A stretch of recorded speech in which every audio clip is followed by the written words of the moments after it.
Hello good morning everyone. Durgesh study point के एक और नए वीडियो में आप सभी का एक बार फिर से स्वागत है। पिछले वीडियो में हम लोगों ने देखा था झारखंड के क्षेत्रीय राजवंश के विषय में, जिसमें से हम लोग मुंडा राजवंश के विषय में यानी कि छोटा नागपुर, जैसा कि आप सभी को बताए थे कि झारखंड छोटे छोटे राज्य में विभाजित था, जिसमें से आपका प्रमुख रूप से छोटा नागपुर हो गया, छोटा नागपुर राज्य हो गया, ठीक है, जहाँ पर मुंडाओं का शासन था सर्वप्रथम। उसके बाद मुंडाओं का शासन खत्म हो, मुंडा राजवंश का शासन खत्म होने के बाद तब नागवंश का शासन प्रारंभ हुआ। फिर आपको पलामू वंश, जहाँ पर रक्सोल वंश सर्वप्रथम था, उसके बाद में चेरो राजवंश का ये चला, ठीक है। उसके बाद में धनबाद, जहाँ पर पंचेत राजा का ये था। फिर रामगढ़ में सिंह वंश, आपका सिंहभूम में, ठीक है, सिंहभूम में आपका सिंह वंश, ठीक है। तो हम लोग इसके पहले वाले वीडियो में देखे थे छोटा नागपुर का जो राज्य था और कौन कौन से राजा हुए। और महत्वपूर्ण अगर यदि इस क्षेत्र राजवंश के विषय में अगर यदि देखें तो दोस्तों पलामू राज्य, छोटा नागपुर राज्य, ठीक है, और आपका एक ये सिंहभूम राज्य, रामगढ़ राज्य, ये सब पंचेत, ठीक है, यानी कि मानभूम राजवंश, ठीक है, मानभूम राज्य जिसको कहा जाता है। तो ये सब प्रमुख राज्य थे। तो हम लोग इसी कड़ी में छोटा नागपुर राज्य को कवर कर रहे थे। और छोटा नागपुर राज्य में हम लोग आपका मुंडा राजवंश खत्म करने के बाद हम लोग नागवंश प्रारंभ किए थे। और नागवंश में हम लोग भीमकर्ण तक, जहाँ पर राय की भीमकर्ण ही सर्वप्रथम ऐसा राजा हुआ जो सबसे पहले आपका इस नागवंश का जो प्रथम राजा हुआ फणिमकुट राय, ठीक है। वो जो फणिमकुट राय की उपाधि जो चल रहा था, वहाँ भीमकर्ण, वहाँ पर आपका राय की उपाधि खत्म करके, और वो प्रथम राजा नागवंश का प्रथम राजा था जिन्होंने राय को खत्म करके अपना उपाधि कर्ण धारण करता है, ठीक है। तो उसके आगे आज हम लोग पढ़ेंगे। और भीमकर्ण के बाद जो आया राजा आपका शिवदास कर्ण। कौन आए थे?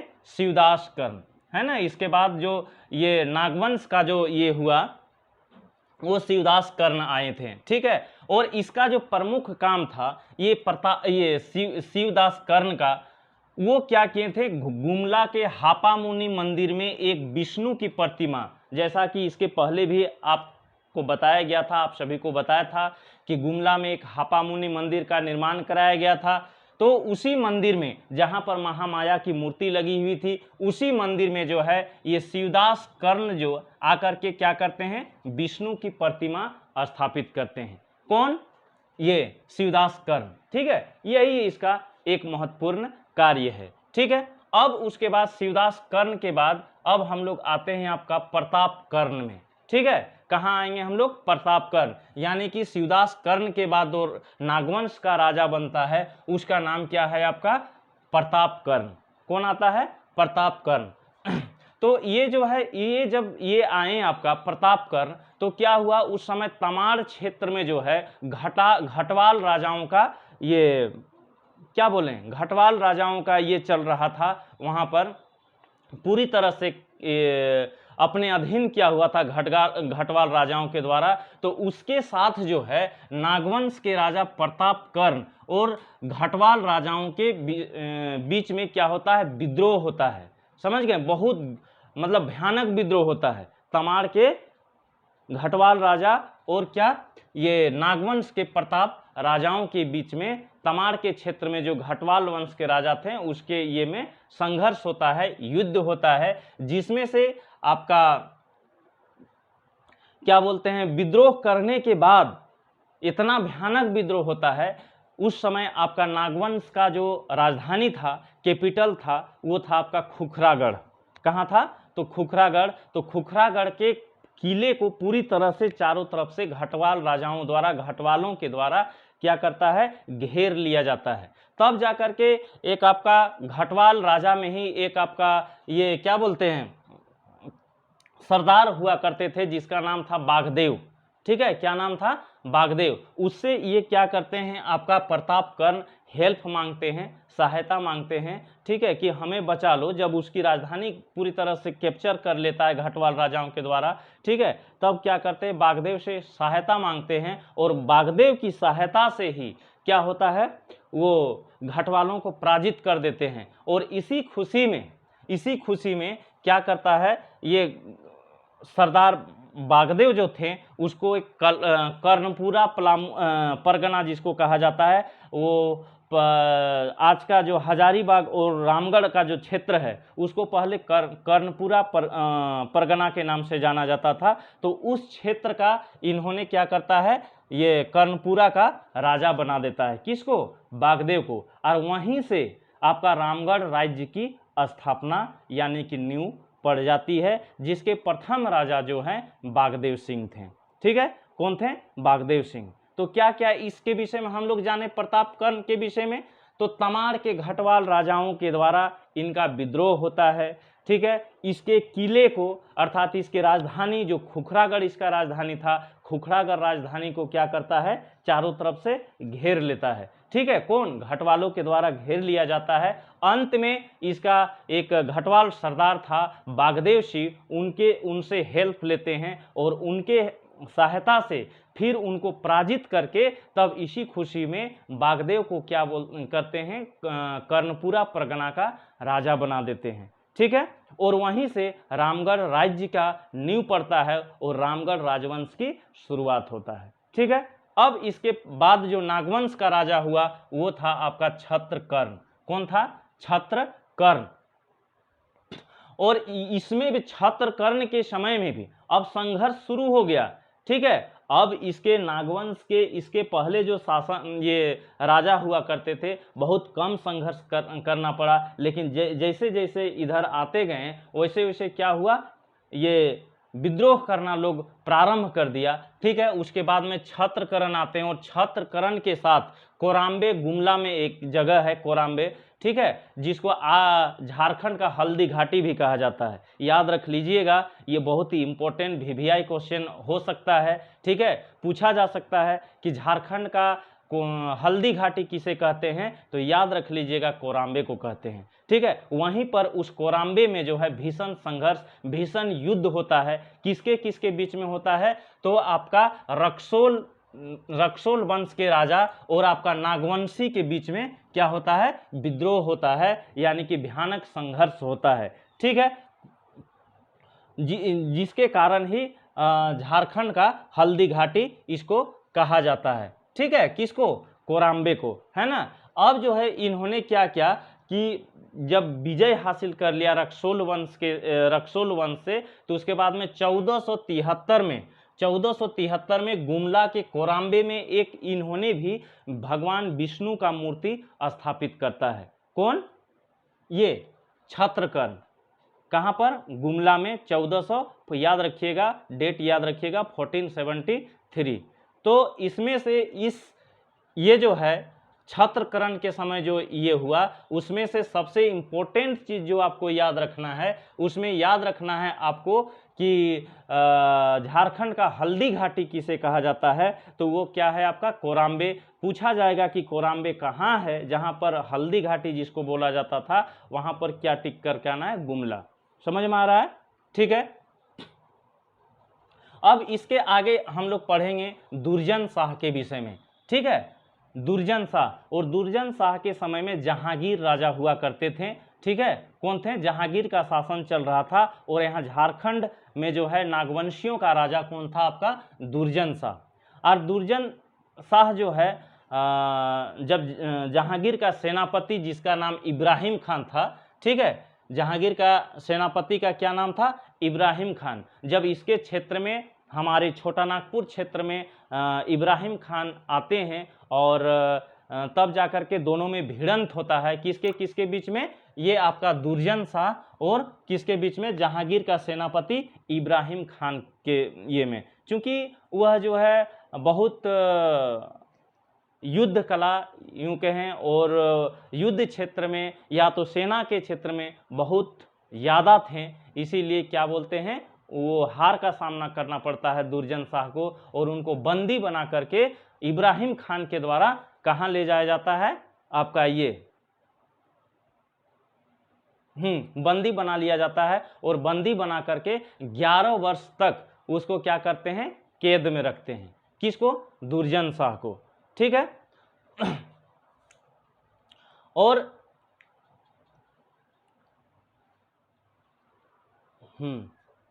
इन्होंने क्या करता है आपका इस और दूसरा काम क्या होता है, सबसे पहले तो मैंने क्या बताया कि ये जहांगीर के सेनापति इब्राहिम खान से इसका भीषण संघर्ष होता है। संघर्ष में यानी कि इसका आपका दुर्जन शाह का हार होता है, और इसको बंदी बना लिया जाता है, और बंदी बना करके 11 वर्षों तक इसको क्या करता है, ले जाता है, बंदी बनाकर रखा जाता है, ठीक है। और इन्होंने क्या किया, अपना जो कैपिटल था इसके पहले, ये के पहले, ठीक है, किसके पहले, ये आपका लड़ाई से पहले का बात बता रहे हैं। इन्होंने सर्वप्रथम जब दुर्जन शाह अपना राजपाट संभालता है तो सबसे पहले अपना राजधानी जो इसके पहले खुखरागढ़ था, है ना, तो खुखरागढ़ से इन्होंने अपनी राजधानी कहाँ ले आया, दोयसा।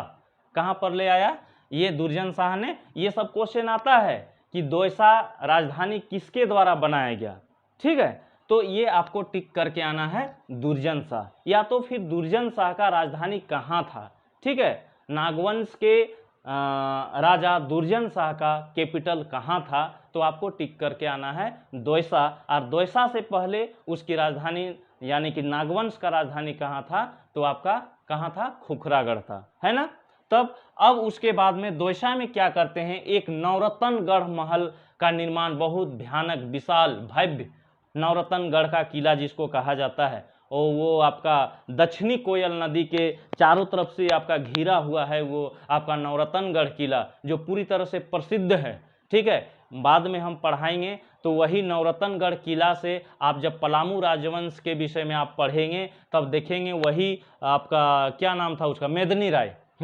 पलामू राजवंश का जो मेदिनी राय था, वो मेदिनी राय से इसका ये होता है, मतलब नागवंशियों का संघर्ष होता है, जिसमें से ये नागवंशियों का हार होने के कारण वहाँ से एक दरवाज़ा जो है ले जाकर के अपना पलामू के किला में लगाते हैं, जिसको आज भी छोटा नागपुर के किला के नाम से जाना जाता है। समझ गए। तो ये क्या क्या काम किए, सबसे पहला तो काम किए कि अपना जो कैपिटल था उसको खुखरागढ़ से ला करके कहाँ पर रखें, अपना दोयसा राजधानी बनाया। किसका बात कर रहे हैं जी, दुर्जन शाह का बात कर रहे हैं, ठीक है। उसके बाद में और क्या किए, और क्या किया इन्होंने कि नवरत्नगढ़ का किला, ठीक है, इन्होंने बहुत भयानक तरीके से बनाया, जो दक्षिणी कोयल नदी के तट पर बनाया हुआ है, ठीक है। उसके बाद में ये जो है जहांगीर से इसका टकराव होता है, और जहांगीर का सेनापति याद रखिएगा इब्राहिम खान के द्वारा इनका ये क्या बोलते हैं लड़ाई होता है, युद्ध होता है, जिसमें से इसको बंदी बना करके ले जाया जाता है और 11 वर्षों तक इसको कैद रखा जाता है। लेकिन क्या हुआ इस दरमियान में, यह आपका हीरा का बहुत बड़ा पारखी व्यक्ति था, ठीक है, हीरा को पहचानने जानता था, हीरे को कैसा हीरा है, कौन सा हीरा है, इस विषय में इसको किसको, दुर्जन शाह को जानकारी था, जिसके कारण बाद में क्या किया, 11 साल के बाद में इसको जो है 6000 रुपया सालाना टैक्स के रूप में, यानी कि किसको, जहांगीर को, जो जहांगीर का जो शासन चल रहा था उनको 6000 रुपया जो है सालाना कर देने के बाद जो है ऐसा डील हुआ कि 6000 रुपया आप सालाना मुझे दीजिएगा, आपको रिहा कर देते हैं, ठीक है। और उसके बाद में जहांगीर ने इनको जो है हीरा का पारखी होने के कारण इसको शाह की उपाधि दिया जाता है। किसको, दुर्जन शाह को। तो यहाँ पर क्वेश्चन बन सकता है कि दुर्जन शाह को शाह की उपाधि किसने दी, तो आपका जहांगीर होगा, ठीक है। शाह की उपाधि क्यों मिला, तो ये हीरे का पारखी होने के कारण इसको शाह की उपाधि दिया गया। समझ में आ गया, ठीक है। अब जो है दुर्जन शाह का यहाँ पर कहानी समाप्त होता है। अब आते हैं हम लोग एनी शाह, ठीक है। अब कहाँ आते हैं हम लोग, एनी शाह में। इसके बाद जो है आपका दुर्जन शाह के बाद में जो बना वो जो राजा ये नागवंश का वो था आपका एनी शाह, और इन्होंने भी अपना कैपिटल को चेंज कर दिया। अभी कहाँ था, दुर्जन शाह का राजधानी कहाँ था आपका, दोयसा था। अब दोयसा के बाद में ये जो है अपना राजधानी, नागवंशियों ने अपना राजधानी, जिसके राजा उस समय थे एनी शाह, जिन्होंने दोयसा से अपना राजधानी कहाँ ले गए, सतरंजी, जो अभी शायद खूंटी जिले में पड़ता है, वो स्वर्णरेखा नदी के तट पर, यानी कि स्वर्णरेखा नदी के किनारे जो है आपका सतरंजी, वहीं पर इन्होंने अपना कैपिटल बनाया। कौन, एनी शाह, ठीक है। और एक बहुत ही महत्वपूर्ण कार्य किए, महत्वपूर्ण, आज भी हम लोग उस मंदिर को, आप भी गए होंगे, आप सभी भी गए होंगे, हम लोग भी गए हैं। रांची में जो जगन्नाथ मंदिर जो देख रहे हैं आप, जगन्नाथ मंदिर का निर्माण यही एनी शाह के द्वारा 1691 ईस्वी में, यानी नागवंशियों के द्वारा ही, जगन्नाथपुर जगह का नाम था ये। और आज हम लोग जो जगन्नाथ मंदिर जो जाते हैं रांची में जो स्थित है, उसका निर्माण किसके द्वारा कराया गया था, एनी शाह के द्वारा कराया गया था। किसके द्वारा कराया गया था, एनी शाह के द्वारा कराया गया था सन 1691 ईस्वी में। समझ में आ गया। तो यहाँ पर आपका 9वां राजा जो था आपका एनी शाह नागवंशियों का, यहाँ पर इसका ये शासन खत्म होता है। और उसके बाद में जो राजा बना आपका रघुनाथ शाह। कौन बना इसके बाद में, एनी शाह के बाद में रघुनाथ शाह बनता है। और इन्होंने 2 महत्वपूर्ण मंदिर का निर्माण इन्होंने करवाया है, ये आपका रघुनाथ शाह। और कौन कौन सा मंदिर बनाया है आपका, ये रांची स्थित बोड़िया में, रांची में अभी आज भी आप बोड़िया बस्ती का नाम सुने होंगे, वहाँ इन्होंने जो है कौन सा, ये मदन मोहन मंदिर का इन्होंने निर्माण कराया था, ठीक है। उसके बाद में एक चुटिया, रांची में ही स्थित, ठीक है, चुटिया जगह का नाम है राम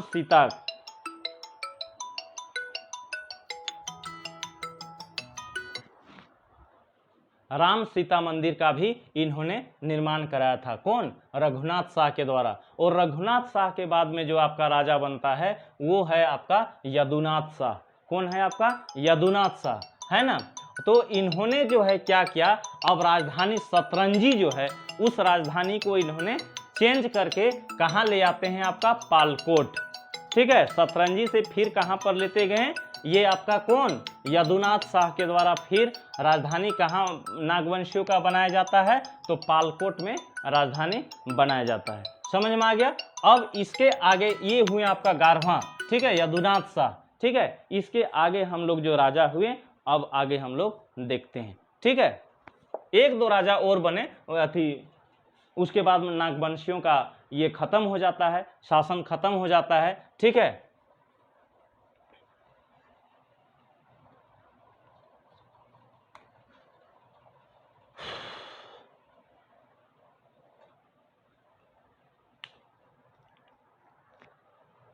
इसके बाद में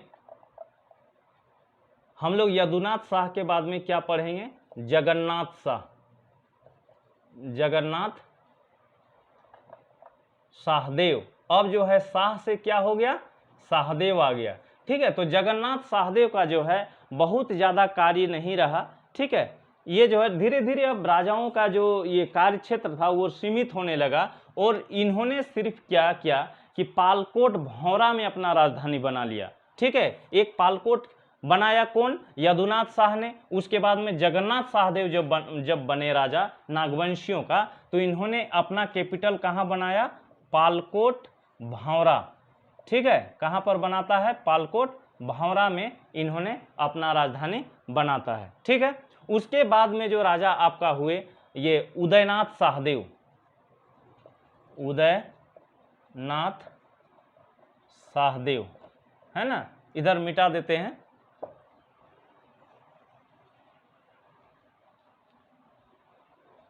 उदयनाथ शाहदेव। इन्होंने, इनका जो काम था उदयनाथ शाहदेव का, इन्होंने राजधानी जो है क्या किया, अपनी राजधानी जो है क्या किया, ये पालकोट भौरा से, पालकोट भौरा से कहाँ ले आता है, रातूगढ़। आज भी आप जा करके इनका किला, आप नागवंशियों का जो अंतिम राजधानी था आपका रातूगढ़। अब क्वेश्चन यहाँ से भी बन सकता है, ठीक है। क्वेश्चन क्या बनेगा कि नागवंशियों का अंतिम राजधानी कहाँ था, तो वो था आपका रातूगढ़। आज भी जाइएगा रांची तो आप इसको देख सकते हैं, रातूगढ़ का किला, वो नागवंशियों का वो राजधानी था, ठीक है, जो अंतिम राजधानी था, ठीक। तो इन्होंने क्या किया, पालकोट भौरा से कहाँ पर अपनी राजधानी ले आया, रातूगढ़ ले आया, ठीक है। और यह जो है, हाँ वो भी तो जान गए। यहाँ पर क्वेश्चन क्या बन सकता है, नागवंशियों का अंतिम राजधानी,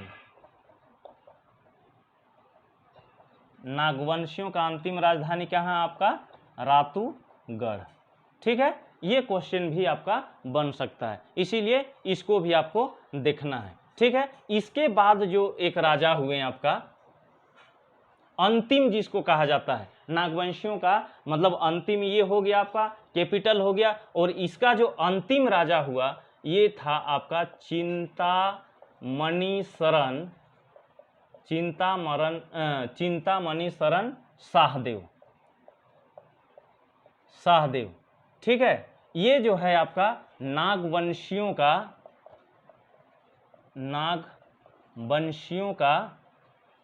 अंतिम राजा हुए, ठीक है।